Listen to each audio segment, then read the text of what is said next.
మనుషుల బుద్ధి అంతా. ఒక రోజు ఎక్కువగా ప్రేమిస్తారు, ఒక రోజు తక్కువగా ప్రేమిస్తారు. ఒక రోజు నువ్వు అంటే నాకు చాలా ఇష్టం అంటారు, ఇంకో రోజు నువ్వు అంటే నాకు అసహ్యము అని అంటారు.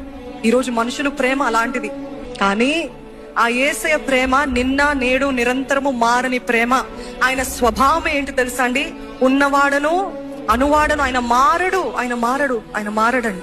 దాన్ని బట్టి మనకి ఈ రోజు అందుకే నేను నమ్మగలుగుతున్నాం దేవుణ్ణి. ఆయన నిన్న ఎలాగున్నాడో ఈ రోజు అలాగనే ఉంటాడు, ఈ రోజు ఎలాగున్నాడు తర్వాత నిరంతరం అలాగనే ఉంటాడు. కాబట్టి నాకు ఫెయిత్ ఉంది, విశ్వాసం ఉంది, ఆ నమ్మకం ఉంది. నా దేవుడు నేను ఎంత పాపినైనా, నేను పాపి ఉన్నప్పుడు ఎలాగ ప్రేమించాడో ఈ రోజు రక్షించబడి నీతిమంతుడిగా మారిన తర్వాత కూడా అలాగే ప్రేమిస్తాడు. అందరిని బట్టి ఆయనని స్తుతించాలండి. ఆయన మారని దేవుడు. మనుషుల అభిప్రాయాలు బట్టి, నీ స్వభావం బట్టి ఆయన మారడు.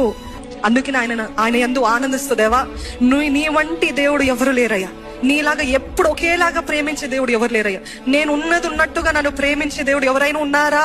మనుషులు ఎవరైనా ఉన్నారా అంటే ఏ మనిషి లేడు. ప్రతి ఒక్కరూ ఏ తప్పులు పడదామా అని చూస్తుంటారు. కానీ మన దేవుడు ప్రతి నీచమైన స్వభావం అన్ని తెలిసి కూడా మనల్ని ఉన్నది ఉన్నట్టుగా ప్రేమిస్తున్నాడు.